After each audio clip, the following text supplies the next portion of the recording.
in the first leg. And it might break here. Oh, it's in. It's Riyad Mahrez. Well, he scored. Foden. Mahrez! In it goes! Manchester City can start dreaming of the final. Suite aux demi-finales qui ont opposé Manchester City au Paris Saint-Germain, on a vu émerger un homme, Riyad Mahrez. Alors, cette victoire de Manchester City, c'est un petit peu une vengeance de Riyad Mahrez. Pourquoi ? Eh bien, tu vas le découvrir maintenant. Bon, Riyad Mahrez, c'est un joueur international algérien qui a grandi en France, à Paris, d'accord ? Et il a un parcours juste exceptionnel. Depuis 7 ans, regardez plutôt à Sarcelles. Riyad Mahrez, alors 18 ans, évolue dans l'équivalent de la 7e division française. Il signe alors à Quimper en CFA, la 4e division, puis au Havre, toujours en CFA pour commencer, puis en Ligue 2 où il évolue pendant 2 saisons et demie avant de signer en janvier 2014 à Leicester, à l'époque en 2e division anglaise. Et la saison dernière, son club est lanterne rouge de Première Ligue pendant 4 mois avant de se maintenir. Et cette saison...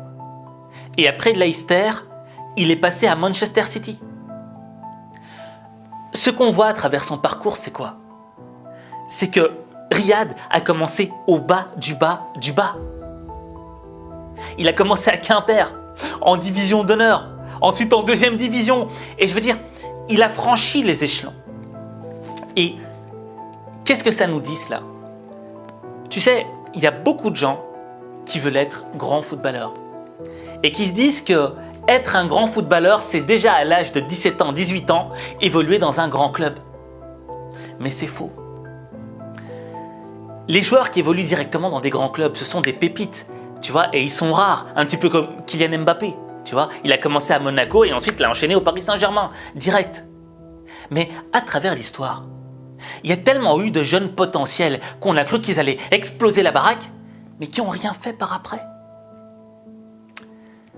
Ce qui compte, c'est quoi ? C'est pas d'arriver au sommet très vite. Ce qui compte, c'est d'arriver au sommet en ayant appris des choses dans ton parcours. Parce que Riyad Mahrez, il a commencé du bas, d'accord ? Mais le fait qu'il ait commencé en bas pour monter petit à petit, à chacun de ces steps, à chacune de ces étapes, il y a appris quelque chose qu'il a renforcé. Et toutes ces choses qu'il a apprises sur son parcours se sont additionnées les unes aux autres pour au final, lorsqu'il arrive au top du top, Manchester City, eh bien lorsqu'il arrive là, il a un mental de champion. Il a un mental fort. Et là, tu peux faire la comparaison entre Riyad Mahrez et Neymar. Parce que certes, on va pas se mentir, Neymar a beaucoup de talent. Il a peut-être plus de talent que Riyad Mahrez. Mais sur le terrain, qu'est-ce qu'il a emporté ? Le talent ou le mental ?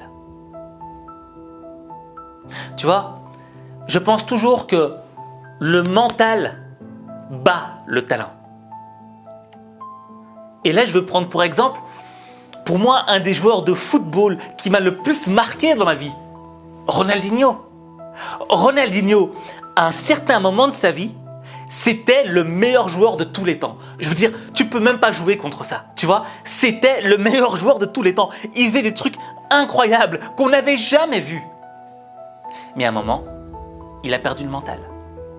Il avait plus faim, il avait plus la rage, il avait plus l'envie. Et il a commencé à régresser. Et il est devenu un joueur banal, triste à dire, parce que moi je l'adorais Ronaldinho. Mais c'est devenu un joueur banal. Parce qu'il n'avait plus le mental. Tu regardes un CR7, toute sa vie, il a gardé le mental. C'est pour ça qu'il est toujours au top. Tu vois ce que je veux dire ? Donc, toute l'idée, c'est quoi ? C'est que si tu fais un parallèle entre ta vie et celle de Riyad Mahrez, tu vois, peut-être qu'aujourd'hui, tu as un stade où tu es au bas du bas du bas du bas. Et que peut-être personne ne croit en toi. Mais tu dois le prendre d'une manière positive, parce que le fait de commencer à zéro te permettra d'apprendre quelque chose à chaque étape qui va te mener vers le sommet. Et il y a un truc hyper important, c'est que durant ton processus, il y a des gens qui ne vont pas croire en toi. Et là, je vais te présenter une phrase qui a été dite par l'ancien président de l'OM qui va te choquer sur Riyad Mahrez.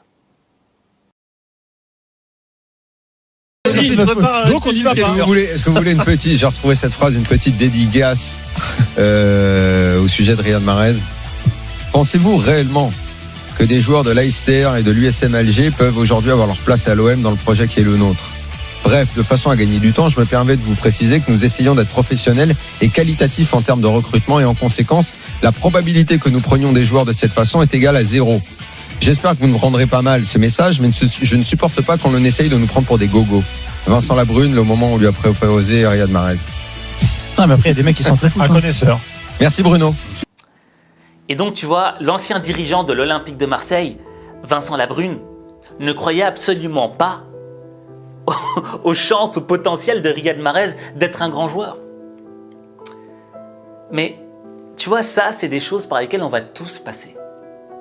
Parce que Riyad Mahrez, il était dans le processus. Le mec là, quand il voyait Riyad Mahrez, il disait mais attends, mais ce mec il est dans un petit club, il vaut rien, ça ne vaut rien à l'instant T. Pourtant, le potentiel est là. Pourtant, le mental est là. Pourtant, tous les éléments sont réunis pour faire de ce joueur, dans un avenir proche, un très grand joueur. Et quoi qu'il arrive dans notre vie, les gens vont toujours nous regarder à l'instant T. À l'instant T, peut-être qu'on n'a rien, peut-être qu'on n'est pas loin dans nos vies. Et les gens vont nous juger. Les gens vont nous dire, ouais mais celui-là, j'y crois pas trop. Et si tu t'arrêtes sur le jugement des gens, tu t'arrêteras dans ta vie. Toute l'idée, elle est où? Elle est de croire en toi. Et c'est ce qu'avait dit Riyad Mahrez. Après, c'est bien que les gens croient en vous, mais le plus important c'est que tu crois en toi. C'est ça le plus important. Après le reste, c'est que du bonus. Depuis que je suis petit, depuis que je suis petit, j'ai toujours eu cette envie, j'ai toujours eu cette confiance en moi que j'allais réussir. Et voilà, alhamdoulilah, je me suis pas trompé avec l'aide d'Allah. Et je sais, ça peut paraître bateau comme phrase, croire en soi, mais c'est pas si idiot que ça. Quand tu as la conviction profonde que tu vas y arriver, même si tu es très loin, ben tu vas y arriver dans le temps. Pourquoi? Parce que tu as l'envie, parce que tu as le mental, comme on le disait. Et toute l'idée justement pour réussir, que ce soit dans le football ou dans d'autres projets, c'est de croire en soi. Croire en son chemin. Ne pas s'arrêter sur le chemin des autres, tu vois, parce qu'il y a des gens qui réussissent tellement facilement, qui ont de l'argent tellement facilement, qui réussissent tout ce qu'ils font si facilement qu'on se dit, mais quand on se compare à eux, on se dit, mais qu'est-ce qu'on est nul. On a l'impression d'être des ratés et qu'on va jamais y arriver. Mais c'est faux. Chacun a son chemin. Neymar avait son chemin, Mbappé avait son chemin, Riyad Mahrez a son chemin, tu as ton chemin. Et quand tu comprendras que tu as ton propre chemin et qu'il n'y a que toi qui peux l'emprunter pour voir jusqu'où tu pourras y arriver, là tu commenceras à changer ta vie, à transformer ta vie et dans le fond à peut-être réussir. Parce que le seul qui peut réussir ta vie, c'est toi. Le seul qui peut transformer ta vie, c'est toi. Il n'y a que toi.